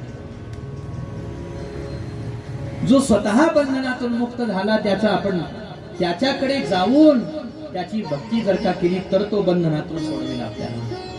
इथं या सगळ्या देवता बंधनात आहेत, त्या कशा मुक्त करतील आपल्याला? इथं बंधनात नाही फक्त शिव, इथं बंधनात नाही फक्त नारायण अर्थात भगवंत अर्थात परमात्मा फक्त बंधनात नाही, ते परम मुक्त आहेत. त्यांना कशाचंच बंधन नाही महाराज. ह्या प्रकृतीचं बंधन नाही, या मायेचं बंधन त्यांना नाही. निमित्त मात्राला ते मायेचं बंधन स्वीकारतात ज्या वेळेला ते अवतार घेतात त्यावेळेला.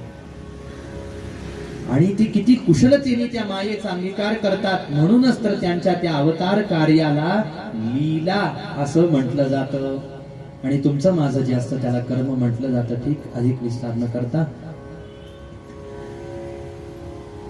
एक एकाचे हृदयी गोडी साखरेच्या ठाई आणि याच भावनेने साऱ्या स्वतः परब्रह्म म्हणून शंकराचार्य श्रीमदाद्य शंकराचार्य स्वतः भगवान शंकरांचे अवतार पंढरपुरामध्ये ज्या वेळेला जातात त्यावेळेला पांडुरंग परमात्म्याला विटेवरती उभं पाहतात. हा जो विटेवर पंढरपुरामध्ये उभा आहे ना, हा कोण आहे? हा सामान्य देव आहे का? ही सामान्य देवता आहे का? नाही म्हटले, ही सामान्य देवता नाही तर साक्षात परब्रह्म आहे. वैकुंठामध्ये जे नारायण तत्व आहे, कैलासामध्ये जे शिवतत्व आहे, या शिव आणि नारायणाचा प्रत्यक्ष संगम पाहायचा असेल तर पंढरपुरामध्ये पाहावा. आपण गंगा यमुनेचा संगम पाहिला अनेक वेळेला. गंगा यमुनेच्या संगमाने समाधान नाही झालं म्हणून गंगा यमुना सरस्वतीचा संगम पाहिला. गंगा यमुना सरस्वतीचा संगमाने समाधान नाही झालं म्हणून काशीमध्ये 5 नद्या एकत्र आलेल्या आहेत पंचगंगा घाटावरती. 5 संगम पाहिला. 5 नद्यांचा एकत्रित नदी म्हणून संगम पाहून समाधान नाही झालं म्हणून गंगा सागरला गेलो. जिथं गंगा सागराला मिळते, समुद्राला मिळते, तो संगम पाहिला. असे पुष्कळ संगम जरी पाहिले तरी एक संगम ज्याला प्रत्यक्ष पाहायचा आहे आणि त्या प्रत्यक्ष संगमामध्ये ज्याला स्नान करून अंतर्बाह्य ज्याला शुद्ध व्हायचं आहे ना, त्यांनी पंढरपूरला जावं. जिथं साक्षात परब्रह्म विटेवरती उभे आहेत, कटेवरती हात ठेवून उभे आहेत. एकटे उभे आहेत का? एकटे उभे नाही. वैकुंठातलं नारायण तत्व विठ्ठल रूपाने पंढरपुरामध्ये उभं असताना ते एकटं नाही. श्रीमदाद्य शंकराचार्य पाहतात त्यावेळेला परब्रह्मलिंगम भजे पांडुरंगम, हे साक्षात परब्रह्म असं वर्णन केलं. पण ते एकटं नाही. मग ते कसं आहे तर भगवान शंकरांना अर्थात शिवलिंग आपल्या मस्तकावरती धारण करून नारायण विटेवर उभे आहे, विठ्ठल परमात्मा विटेवरती उभे आहे. देवाच्या मस्तकावरती पांडुरंग परमात्म्याच्या मस्तकावरती शिवलिंग आहे आणि हा किती मोठा अनुपम संगम आहे.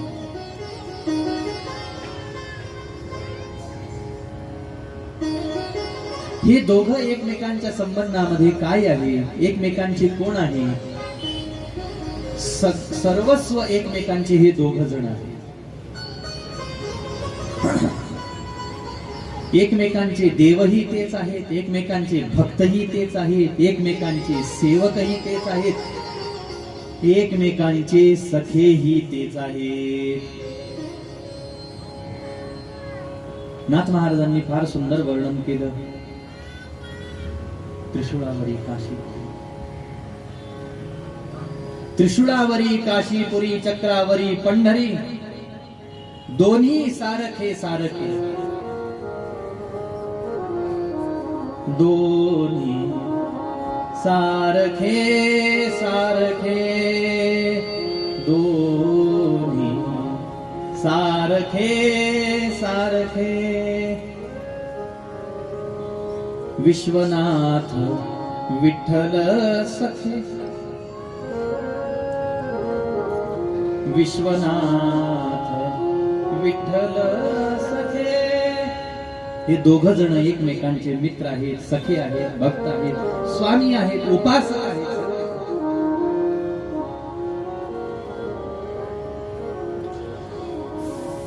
म्हणून ते भाग्यवान ज्यांच्या मनामध्ये भगवान शंकरांच्या भक्तीची आवड, पूजेची आवड, सेवेची आवड आणि भगवान शंकरांच्या कथा श्रवणाची आवड, ह्या विषयाला अजूनही विस्तारपूर्वक आपण श्रवण करू शकतो महाराज. आणि अशीच आवड शौनकांच्या मनामध्ये भगवंताविषयी, भगवंताच्या कथेविषयी, आणि त्यांनी ज्ञानयज्ञ करण्याचा संकल्प घेतलेला आहे. ज्ञानयज्ञ करण्याचा संकल्प घेतलेल्या शौनकांना भेट झालेली आहे सूतजी महाराजांची. आणि त्या सूतजी महाराजांना पाहून शौनकांनी नमस्कार केला, विराजमान झाले, प्रश्न विचारला. गुरु महाराज, वेदव्यासजी महाराजांचे तुम्ही कृपा पात्र सत्शिष्य आहात, सकल पुराणांचे आणि इतिहासाचे तुम्ही ज्ञाते आहात, आमच्यावरती कृपा करा आणि मनुष्याचा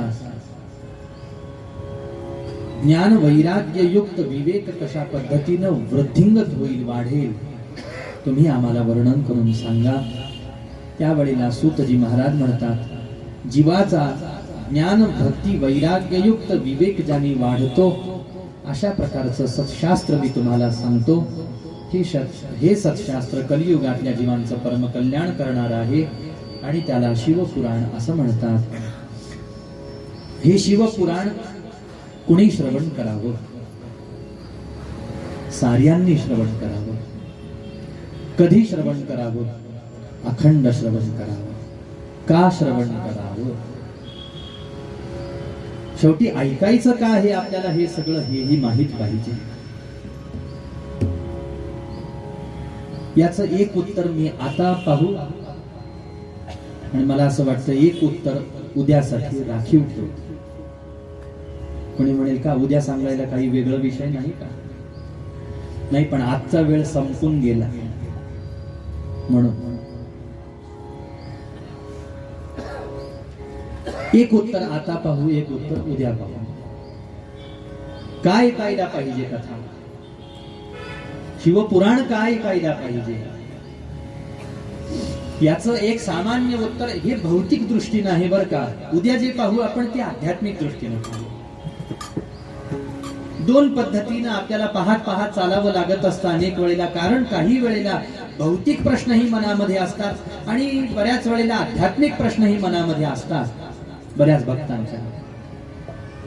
पण आध्यात्मिक प्रश्न मनामध्ये असणाऱ्यांच्या तुलनेत भौतिक प्रश्न मनामध्ये असणाऱ्यांची संख्या जास्त आहे.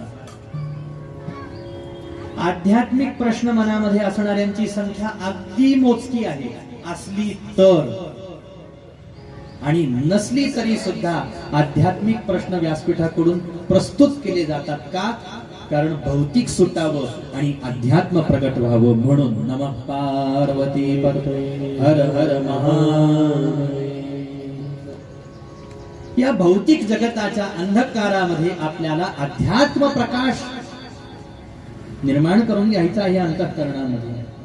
आणि या अध्यात्म प्रकाशामध्ये या जगाचं आणि परमात्म्याचं वास्तविक दर्शन आपल्याला करायचं असतं. तोपर्यंत आपल्याला हा भौतिक प्रश्न सतावत असतात. अनेक भौतिक शंका आपल्या मनामध्ये असतात. शिवपुराण ऐकल्याने काय होतं या प्रश्नाला उलट प्रश्न विचारून त्याचं समाधान पाहू की शिवपुराण कथा ऐकल्याने काय होत नाही, सगळं होत. सर्व प्रकारच्या मनोकामना भगवंत पूर्ण करतात, कथा पूर्ण करते. सर्व प्रकारचे संकल्प, सर्व प्रकारच्या इच्छा शिवकथा पूर्ण करत असते.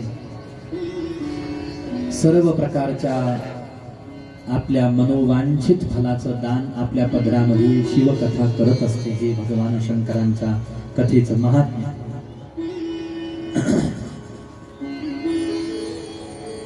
आणि हे महात्म्य आपण समजून घेतलं पाहिजे, त्याशिवाय श्रद्धा आपल्या मनात उत्पन्न होऊ शकत नाही. अनेक अशा प्रकारच्या दैन्य, दारिद्र्य आणि दुरिताचा भगवंताची कथा नाश करत असते, म्हणून कथा ऐकायला पाहिजे. किती वेळेला कथा ऐकायला पाहिजे? सदा सेव्या सदा सेव्या सदा सेव्या विशेषतः.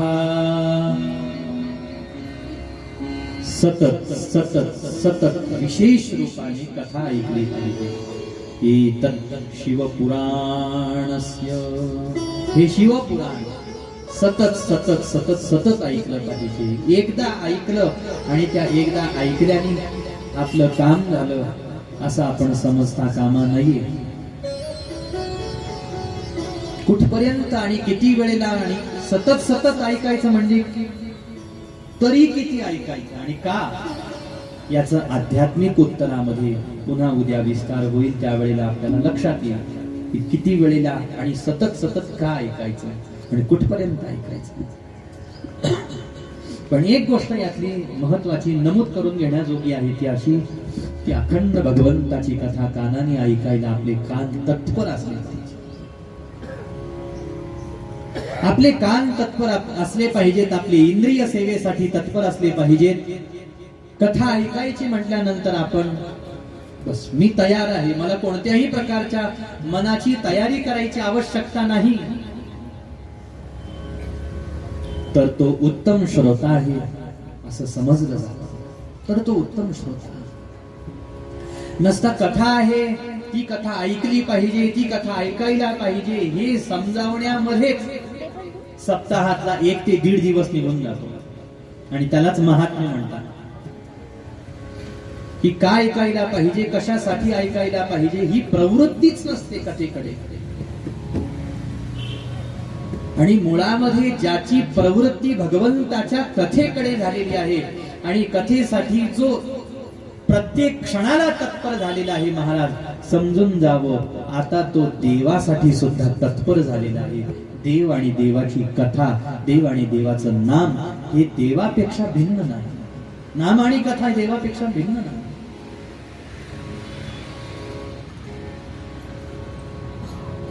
म्हणून महात्म्य समजून घ्यावं लागत असतं. काय होतं ही कथा ऐकल्याने? पाप नाश होतं, दुरित नाश होतं, दैन्य नाश होतं, दारिद्र्य नाश होऊन जातं. मनोवांछित फळ आपल्या पदरामध्ये पडल्याशिवाय राहत नाही. ज्याप्रमाणे पूर्वकालामध्ये बिंदुक नावाचा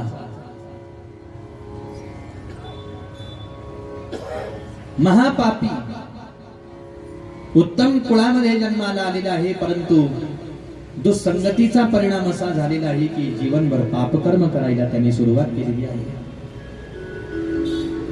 विवाह झालेला आहे, चंचुला नावाची धर्मपत्नी त्याला आहे. मला सोडून परस्त्री सोबत माझा पती हा संग करतो आहे हे चंचुलेला लक्षात आलेलं आहे.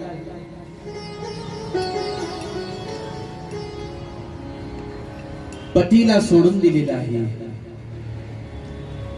परंतु पतीचा हा व्यभिचार पाहून, हा दुस्संग पाहून तिच्याही मनामध्ये व्यभिचार करण्याची भावना उत्पन्न झालेली आहे. तो पाप करतो आहे तर मी का करू नये, म्हणून ही पापाची भावना मनामध्ये उत्पन्न झालेली आहे. आणि जीवनभर व्यभिचार केलेला आहे, पापकर्म केलेला आहे. इकडं पाप कर्म करता करता करता करता बिंदुगाचा मृत्यू होऊन गेला. पिशाच योनीची प्राप्ती त्याला झालेली आहे. चंचुला वयोवृद्ध झाली, इंद्रिय थकले. आता भोग भोगण्याची कितीही इच्छा असली तरी सुद्धा चंचुलीला ते भोग भोगणं अशक्य वाटायला लागले. वृद्धापकाळ सुरू झाला, जर्जरता प्राप्त झाली शरीराला. घरदार सुटलं आणि भटकायला लागले. भटकता भटकता भटकता भटकता गोकर्ण तीर्थ क्षेत्रावरची जाऊन पोहोचली. गोकर्ण तीर्थक्षेत्रामध्ये ज्या वेळेला चंचुला आली त्यावेळेला गावामध्ये शिवालय आहे आणि त्या शिवालयामध्ये पुराणिक शिवपुराणाची कथा वर्णन करून सांगत आहेत. कुठं बसावं म्हणून पाठीमाग खांबाला टेकून बसलेली आहे. कथा सुरू झाली आणि कथेमध्ये महाराजांनी वर्णन केलं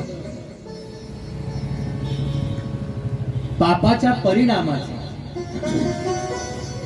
की जो व्यक्ती जीवनभर पापकर्म करतो आणि कशा कशा प्रकारचे पापकर्म केल्यानंतर त्याला काय गती प्राप्त होते त्याचं वर्णन पुराणिकांनी केलं. आणि ते वर्णन ऐकल्यानंतर चंचुलेचं अंतःकरण भयाने व्याकुळ झालं, भयकंपित झालं अंतःकरण. थरथर थरथर थरथर कापायला लागली. का? कारण ऐकल्यानंतर हे लक्षात आलं की हे सगळे पाप तर मी केलेले आहेत आणि मी हे सगळे पाप केलेले आहेत याचा अर्थ असा आहे की मला सुद्धा नरक यातना ह्या सगळ्या सहन कराव्या लागणार आहेत. आणि त्या नरक यातना ऐकून त्या पोटी भय उत्पन्न झालं, भयाच्या पोटी अनुताप उत्पन्न झाला, पश्चाताप मनामध्ये उत्पन्न झाला. कथा संपली, पुराणिकाचे चरण पकडले, लोटांगण घातलं, रडायला लागले. महाराज, आज मी तुमच्या मुखामधून कथेमध्ये नरक यातनेचं वर्णन ऐकलं. या माझ्या देहाकडून सुद्धा अनंत अनंत पाप झालेले आहेत आणि पुराण वर्णन करतात ते तर सत्य आहे. मलाही नरक यातना सहन कराव्या लागतील, पण या यातना मला सहन करायच्या नाहीत. मला पापातून मुक्त व्हायचं आहे, पण नरक यातना सहन करायच्या नाहीत. मी काय करू, तुम्ही मला सांगा. पुराणिकांनी सांगितलं, जी शिवपुराण ऐकून तुझ्या मनामध्ये हा पश्चाताप उत्पन्न झाला, जोपर्यंत प्रारब्ध दशेनुसार मृत्यू होत नाही तोपर्यंत शिवपुराणाची कथा ऐकणं तू सोडू नकोस. सारे पाप तुझे नष्ट होतील आणि तुला नरक यातना सुद्धा सहन करायची आवश्यकता पडणार नाही. उपदेश प्राप्त झाला आणि जीवनभर गोकर्ण तीर्थक्षेत्रामध्ये भगवान शंकरांच्या या मधुर मंगल चरित्राचं, ग्रंथाचं, शिवपुराणाचं रसास्वादन, श्रवण, मनन, चिंतन चंचुलेनं केलं. मृत्यू झाला, पाप कर्म करून सुद्धा नरक यातना प्राप्त झाल्या नाही, उलट शिवलोकाची प्राप्ती झाली. आणि नुसती शिवलोकाची प्राप्ती नाही झाली तर भगवती जगदंबेची सेवा करण्याची संधी प्राप्त झाली. जगदंबेची दासी म्हणून तिथं राहायला लागली. आनंद झाला, मला पार्वती आई साहेबांची सेवा घडते आहे. पण सेवा करता करता तिला आपल्या पूर्वजन्मातल्या पतीचं स्मरण झालं. पतिव्रता होती आणि पतिव्रता असल्या कारणाने आपल्या पतीचं स्मरण झालं. जरी पापकर्म घडलं, जरी व्यभिचार घडला तरी सुद्धा सरती शेवटी पतीच्या कल्याणाची इच्छा तिच्या मनामध्ये उत्पन्न झाली. हेच तिच्या पतिव्रत्याचं दर्शन. आणि तिनं चिंता करायला लागली की मी तर शिवपुराण कथा ऐकून तिचं शिवलोकामध्ये आले, पण माझ्या पतीचं काय झालं असेल, त्याला तर नरक यातना प्राप्त झाल्याच असतील. चिंता करायला लागली. ही चिंता आईसाहेबांनी पाहिली आणि आईसाहेबांनी प्रश्न विचारला, चंचुले काय विचार करते आहेस, कशाची चिंता करते आहेस? सांगितलं, मला माझ्या पतीची चिंता आहे, त्याच्या उद्धाराची, कल्याणाची चिंता आहे. तो कुठं असेल, ते कुठं असतील म्हटले. आता शेवटी जगन्माता आहे महाराज, ती तिला उत्तर द्यायला काय अवघड आहे. आणि जगन्मातेनं सांगितलं की विंध्य पर्वतावरती पिशाच योनीमध्ये तो पडलेला आहे आणि भटकतो आहे जंगलामध्ये.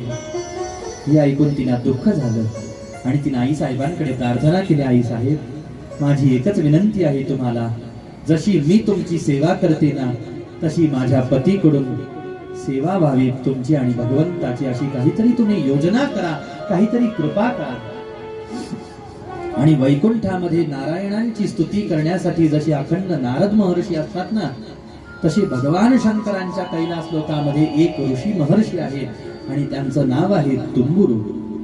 त्या तुंबुरूंना पार्वती आई साहेबांनी आज्ञा केली की जा विंध्य पर्वतावरती, जिथं हा बिंदू पिशाच योनीमध्ये भटकतो आहे त्याला शिवपुराणाची कथा ऐकव. आई साहेबांच्या आज्ञेने तुंबुरू त्या ठिकाणावरती उपस्थित झाले.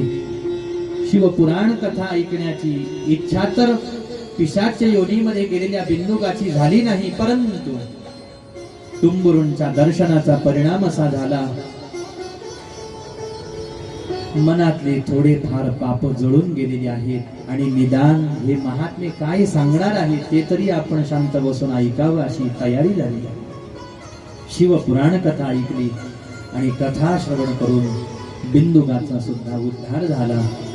सूतजी महाराज हेच शिवपुराणाचं महात्म्य वर्णन करून सांगत असताना हा सारा भाग 88,000 शौनकादी ऋषींना वर्णन करून सांगताना म्हणतात, अशाच पद्धतीनं कलियुगामध्ये पापाचरणामध्ये निमग्न झालेल्या जीवांच्या परमकल्याणासाठी, पाप नाशासाठी, पाप निवृत्तीसाठी शिवपुराण हे साऱ्या माणसांनी, साऱ्या जीवांनी श्रवण करणं अपेक्षित आहे. शिव महिमा साऱ्यांना ज्ञात होणं नितांत आवश्यक आहे आणि तो शिव महिमा श्रवण करून साऱ्यांकडून शिवभक्ती घडणं नितांत आवश्यक आहे. त्यासाठी मी तुम्हाला हे दिव्य महापुराण वर्णन करून सांगतो, तुम्ही सावधानतेने ते श्रवण करा. असं म्हणून सूतजी महाराज प्रयाग नावाच्या तीर्थक्षेत्रावरती, या ठिकाणी त्रिवेणीचा संगम आहे, गंगा यमुना सरस्वतीचा, त्या ठिकाणी ही शिव महापुराणाची कथा रोमहर्षण श्री सूतजी महाराज 88,000 शौनकादी ऋषींना वर्णन करून सांगत आहेत. शिव महापुराणाच्या विद्येश्वर संहितेला आरंभ करत आहेत. आरंभ करत असताना भगवान शंकरांचं ध्यान करताना महाराज म्हणतात, आद्यंत मंगल मजात समान भाव मार्यं तमीश मजरामरमात्मदेवं पंचाननं प्रबल पंच विनोदशीलं संभावये मनसि शंकरमंबिकेशं. अशा या जगदंबे सहित असलेल्या भगवान शंकरांचं ध्यान करून तुम्ही मी सुद्धा शिव महापुराण ग्रंथाच्या विद्येश्वर संहितेला आरंभ करू आणि त्याचा सर्व उर्वरित भाग उद्यापासून आपण श्रवण करण्यासाठी आरंभ करू. या ठिकाणावरती देऊ आपल्या आजच्या पहिल्या दिवशीच्या सेवेला आपण पूर्णविराम. तत्पूर्वी रुद्राष्टकाचं या ठिकाणावरती गायन होईल, त्यानंतर आरती होईल आणि मग आरतीनंतर आजच्या सेवेचा पूर्णविराम दिला जाईल. नमः पार्वती पतये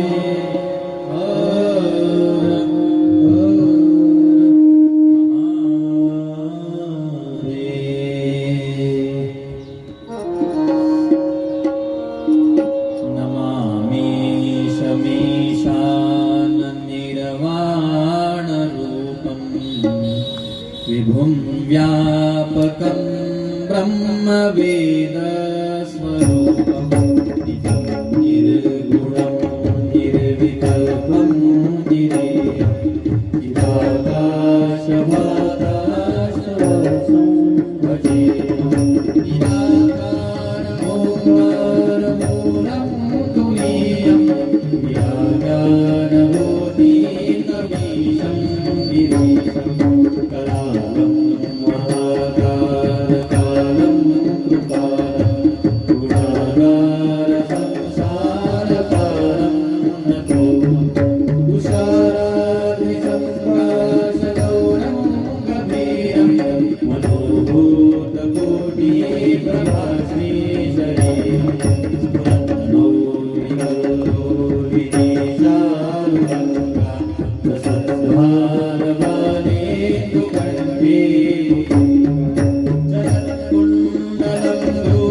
Hare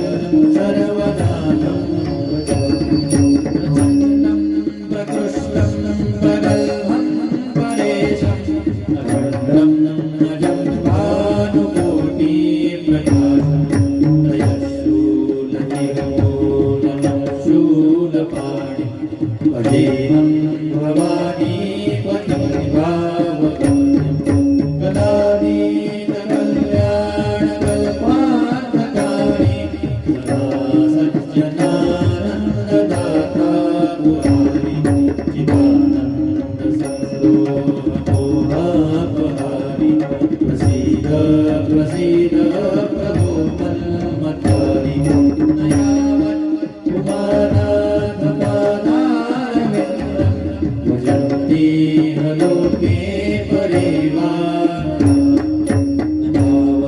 सुखं शांति संतापना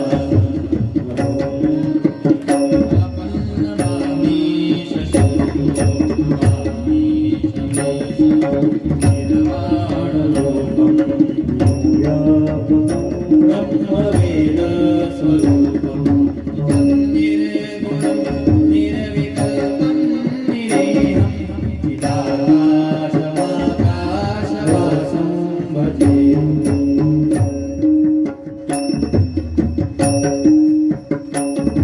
न जानामि योगं जपन्नैव पूजां नतोऽहं सदा सर्वदा सम्मुखो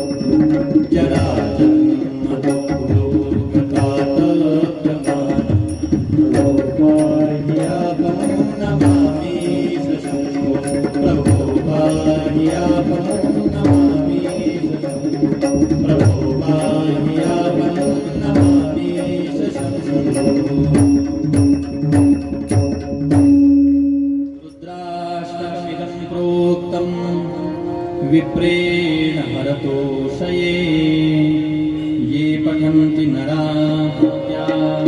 तेषां शंसुः प्रसीदति